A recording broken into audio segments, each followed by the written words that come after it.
Então, pessoal, sobre o código de ética, sobre a NBCPG 01, é basicamente isso, cara. Não vai cair nada mais do que isso aqui. E o que que Fala, contadores, tudo bem com vocês? Na aula de hoje nós vamos ver tudo o que você precisa saber sobre a NBCPG 01, né, o Código de Ética do Contador, para o seu exame de suficiência. E uma boa notícia, né? Essa norma é extremamente simples, fácil, direto ao ponto, não tem muita enrolação. Então é o tipo de assunto que a gente não pode errar nenhuma questão na prova. Em toda a prova do exame de suficiência, nós temos cerca de 4 questões de ética. Dentro da disciplina ética, pelo menos ali em média, 2 questões são sobre a NBCPG 01. E com essa aula aqui, você com certeza vai acertar todas as questões do exame de suficiência com relação ao código de ética do contador. Antes de mais nada, eu sou o Felipe, especialista em aprovação no exame de suficiência. Caso você tenha interesse nesse tipo de conteúdo, se inscreve aqui no canal, deixa seu like, comenta alguma coisa, alguma aula que você queira, alguma dúvida que você tenha, que eu vou te responder. E se você estiver se preparando para o exame de suficiência, eu tenho um recadinho para você. Esses prints que estão passando aqui na sua tela são dos meus alunos do exame de suficiência, são os meus alunos do método 3R. Todos eles vieram ou de várias reprovações de outros professores, outros cursinhos, ou confiaram no método e foram aprovados de primeira, né? E caso você queira ter um resultado igual a eles, ser aprovado de primeira ou finalmente ser aprovado depois de várias reprovações, eu estou deixando na descrição desse vídeo e no primeiro comentário fixado o link para nossa fila de espera do método 3R. O método 3R é o único método de estudo para o exame de suficiência focado em pessoas que têm pouco tempo para se preparar para o exame. Se você tem uma rotina atarefada, trabalha 8 horas, tem que cuidar de casa, cuidar de filho, tem um trânsito ainda e ainda assim tem que encontrar tempo para estudar para o exame de suficiência, o método 3R é para você. Então, clica no link que está na descrição do vídeo e no primeiro comentário e deixa seu nome na lista de espera, porque de tempos em tempos eu vou abrir inscrição e olhe, as inscrições são limitadas, são pouquíssimas vagas, é extremamente concorrido. Então, se eu fosse de você, deixava seu e-mail e ficava de olho quando abrir a próxima inscrição. E sem mais conversa, vamos para a nossa aula sobre a NBCPG 01. Então vamos lá, pessoal, para a nossa aula aqui da nossa NBCPG 01. Vou ficar aqui em cima, certo? Para a gente ter uma visão melhor aqui do slide, ok? Então vamos lá. O que você precisa saber para a prova sobre a NBCPG 01? Bom, são 3 coisas basicamente, né? Como a prova cobra esse assunto, certo? Quais são os itens importantes da norma e as pegadinhas, cara. Vamos lá. Pegadinha é bem importante e você vai ver como é que você se prepara para ela no final do vídeo. Bom, primeira coisa, como é que a prova cobra? Cara, são questões teóricas, não tem uma conta, não tem nada, é só teoria mesmo. Literalmente copiar e colar a norma. Você não tem muito o que raciocinar com relação ao NBCPG 01. É literalmente decorar a norma, os pontos principais que eu vou falar aqui, e levar para a prova. Tem pessoas que gostam, tem pessoas que não gostam. Eu não gosto desse tipo de conteúdo que é decoreba, mas para nossa prova é necessário e é assim que a prova cobra e essa é a regra do jogo, então nós temos que seguir. Decorar alguns pontos da norma, beleza? Mas são bem simples, inclusive você consegue responder as questões apenas com bom senso. Nossa, que letra horrível. Apenas com bom senso. Então, é bem fácil responder questões, certo? Mas saiba que ela é cobrada com cópia da norma. Literalmente, Ctrl+C, Ctrl+V da norma. Quais são os itens importantes da norma? Bom, o primeiro ponto a gente saber é o objetivo da norma. O outro item importante que sempre cai são os deveres, vedações e permissibilidades, né? E principalmente aqui, ó, a parte de deveres e vedações. O outro item importante da norma são as regras sobre o valor e publicidade dos serviços profissionais. Tem umas regrinhas que a norma fala sobre como o contador vai precificar, né, o seu serviço e como ele vai fazer a publicidade. Mas é bem tranquilo. Também tem o comportamento, né, os deveres do contador em relação aos coleguinhas, né, aos colegas de classe e à classe, a classe contábil. Então, ele tem alguns comportamentos que ele deve evitar e que ele tem que seguir. Isso aqui também costuma ser cobrado. Cara, e o ponto mais importante dessa norma, eu diria que são as penalidades, certo? Muita atenção a esse ponto aqui, porque cai bastante. Qual que é o objetivo da NBCPG 01? Bom, o objetivo dela é fixar a conduta do contador quando no exercício da sua atividade e nos assuntos relacionados à profissão e à classe, certo? Ou seja, a NBCPG 01 não dita normas sobre a vida privada do contador. É sempre quando todas as normas são relacionadas à profissão, no exercício da profissão. Não tem nada relacionado à vida privada do contador, certo? Isso pode ser cobrado, certo? Então anote esse ponto aí. E a conduta fixada no código de ética é somente durante o exercício da atividade profissional. beleza? Um outro ponto que costuma causar confusão, né, as bancas podem cobrar com pegadinha, é se o código de ética é aplicável ou não ao técnico em contabilidade. De acordo com a NBCPG 01, sim, o código de ética também é aplicável ao técnico em contabilidade, certo? Muito importante isso aqui, guardem isso porque isso aqui costuma ser cobrado também, beleza? Então, sobre o objetivo, é basicamente isso aí e cai na prova, certo? Não pulem essa parte. Deveres, vedações e permissibilidades. Isso aqui é pura decoreba. O que é que eu recomendo? Recomendo que você baixe a norma, certo? Ela está aqui no link também na descrição. Baixe a norma e leiam esse ponto, certo? Sobre os deveres, as vedações e as permissibilidades. É um rol um pouco grande, certo? É um rol tem mais de 20 itens nos deveres, mais de 20 nas vedações e uns 5 nas permissibilidades. Então é bem importante que você baixe ele e dê uma lida completa, porque costuma ser cobrado alguns pontos. E eu vou mostrar quais são os pontos mais cobrados, né? No próximo slide, vou te mostrar quais são os pontos mais importantes dos deveres, das vedações e das permissibilidades. Com relação aos deveres, bom, com relação aos deveres, o contador ele deve exercer a profissão com zelo, diligência, honestidade e capacidade técnica, observando as normas brasileiras de contabilidade, as NBCT, né, o CP6, a legislação vigente, resguardando o interesse público. Atenção a isso aqui, certo? Isso aqui costuma cair também com pegadinha. Resguardando o interesse público, os interesses dos seus clientes ou empregadores, sem prejuízo da sua dignidade e independência profissional. Beleza? Guarde isso aí. Outro dever que também é bem cobrado é guardar sigilo sobre o que souber em razão do exercício profissional, inclusive no âmbito do serviço público, ressalvados os casos previstos em lei ou quando solicitado por autoridade competente, entre estas o Conselho Federal e os Conselhos Regionais de Contabilidade. Ou seja, o sigilo é regra, mas não é um sigilo absoluto. Ele pode ser quebrado com relação aos casos previstos em lei ou quando solicitado por autoridades competentes, o Conselho Federal e o Conselho Regional, beleza? Não é absoluto o sigilo. Não é absoluto, beleza? Guarde isso aí, porque é importante. Outro dever do contador, de acordo com o Código de Ética, é abster-se de expressar argumentos ou dar conhecimento de sua convicção pessoal sobre os direitos de quaisquer das partes interessadas ou da justiça da causa em que estiver servindo, mantendo seu trabalho no âmbito técnico e limitando-se ao seu alcance. Esse ponto aqui é mais aplicável quando você trabalha com perícia, quando você é um perito contábil, né? O perito contábil tem a função de gerar a prova pericial para o juízo. Então, na prova pericial, ele deve trabalhar apenas com o lado técnico. Ele não deve fazer juízo de valor de nenhuma das partes, apenas apresentar o seu laudo técnico, o seu laudo pericial, cujo trabalho foi totalmente realizado com base técnica, sem nenhum juízo de valor entre as partes, né?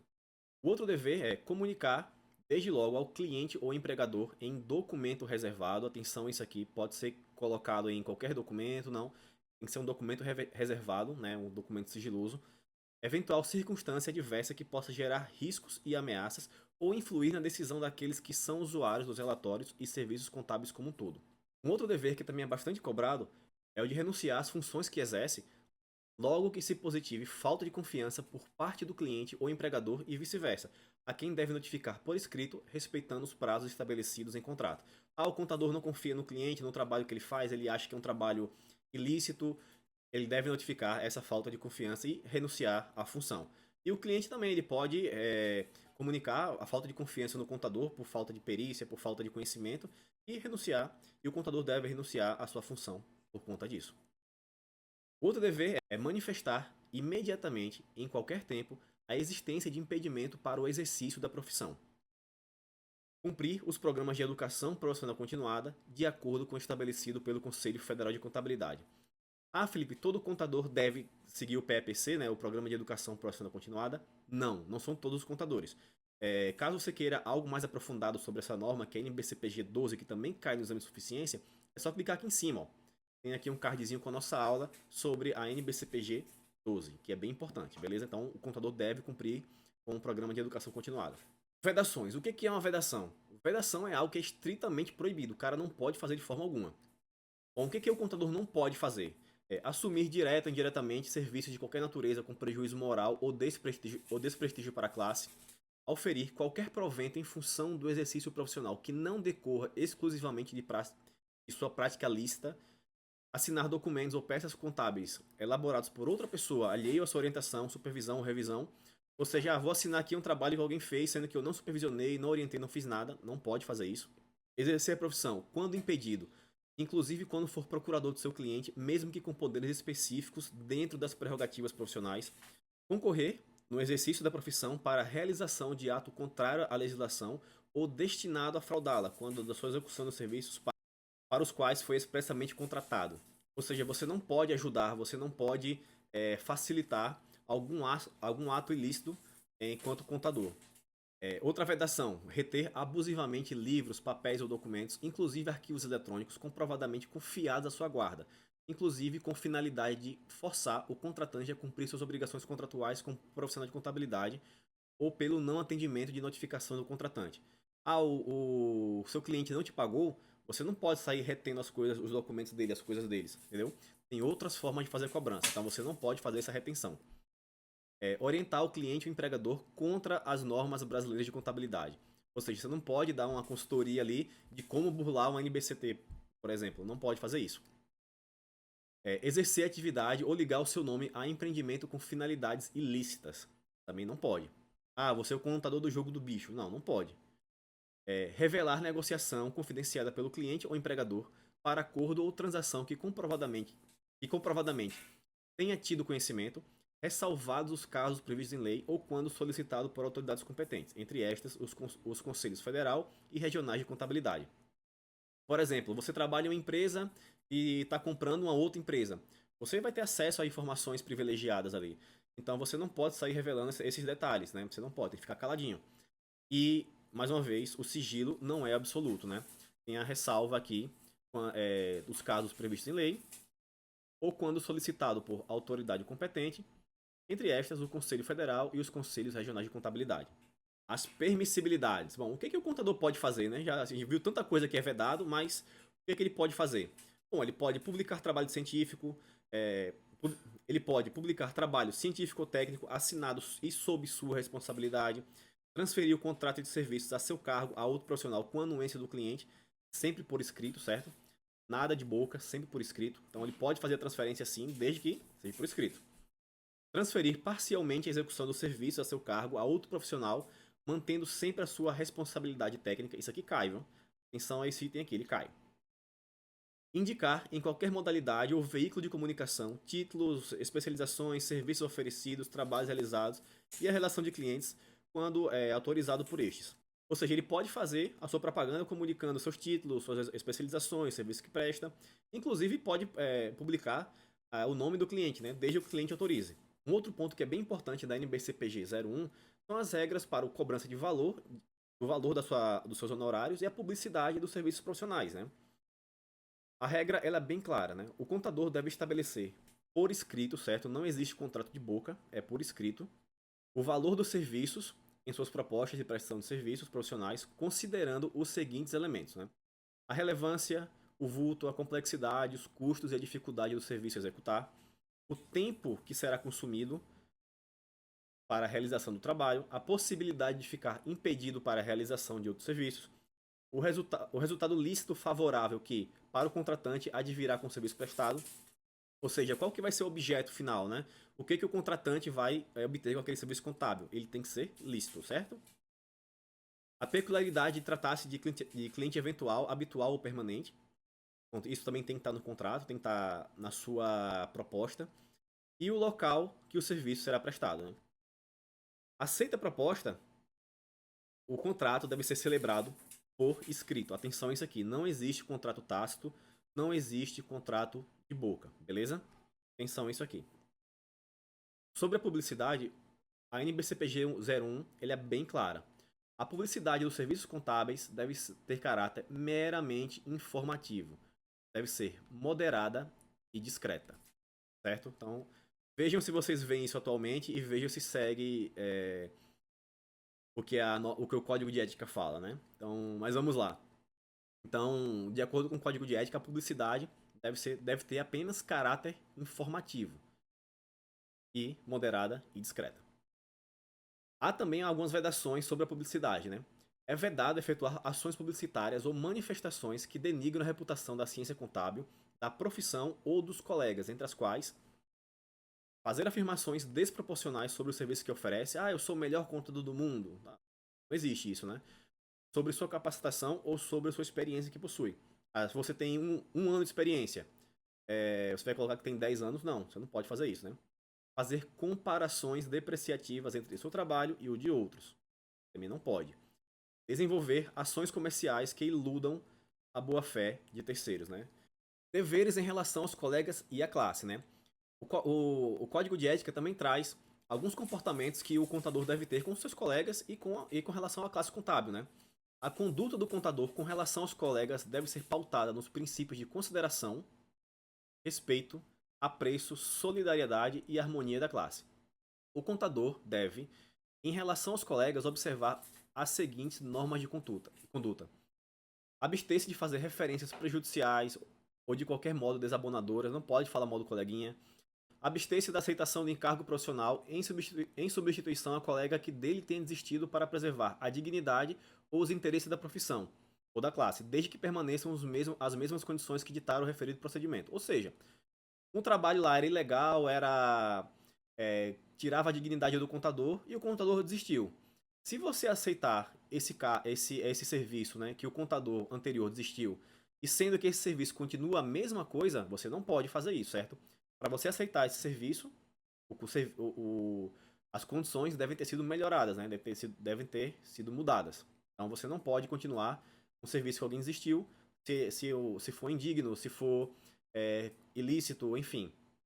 Jamais se apropriar de trabalhos, iniciativas ou de soluções encontradas por colegas que dele não tenham participado. Ou seja, você não pode copiar o que o colega faz, né? A não ser que você tenha participado também do grupo de trabalho lá para fazer aquele trabalho. Evitar desentendimentos com o colega que o substituir, ou com o seu substituto no exercício profissional. Ou seja, o seu cliente trocou de contador, você era o contador antigo e vem um novo, você não pode brigar com o coleguinha, certo? Você tem que passar tudo de boa para ele. Com relação à classe, tudo que nós vimos até agora foi com relação aos colegas, né? E aí, com relação à classe, quais são as normas de conduta? Prestar sua cooperação moral, intelectual e material, salvo circunstâncias especiais que justifiquem sua recusa. Zelar pelo cumprimento da norma, né, pelo código de ética. Aceitar o desempenho de cargo de dirigente nas entidades de classe, admitindo-se a justa recusa. Acatar decisões aprovadas pela classe contábil. Não formular juízo de valor depreciativo sobre a classe contábil.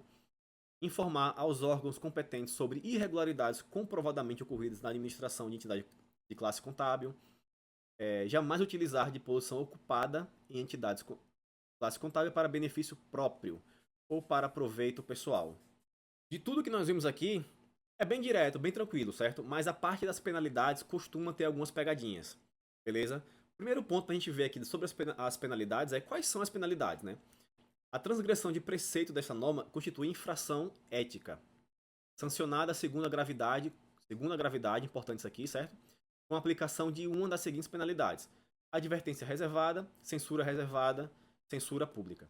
Quais são as pegadinhas que podem ocorrer aqui? A prova ela pode misturar essas penalidades que são mais brandas, certo? Elas são mais brandas, mais leves, com as penalidades do Decreto-Lei 9295. Beleza? Então, assim, o Código de Ética não tem multa, não tem perda de cargo, não tem cancelamento de conselho, não tem nada. É somente essas três aqui. Quem aplica as penalidades mais pesadas, multa, cassação de registro, é o Decreto-Lei 9295. Atenção a isso porque a prova costuma misturar essas duas penalidades. Beleza?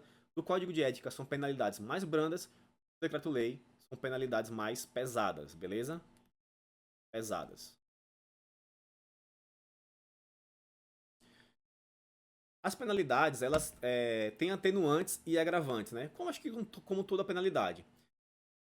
Na aplicação das sanções éticas, são consideradas atenuantes, né?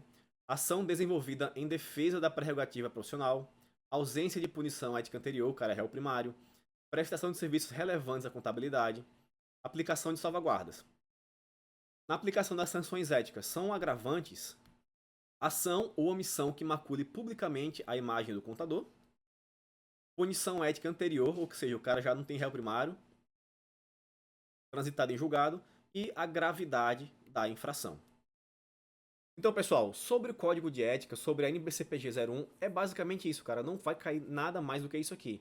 E o que você precisa fazer agora? Resolver questões, né?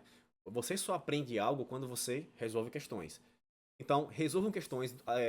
Vão lá no site de questões do CFC Academy, no CFC Questões. O link está aqui embaixo. Vão lá resolver o máximo de questões que você puder.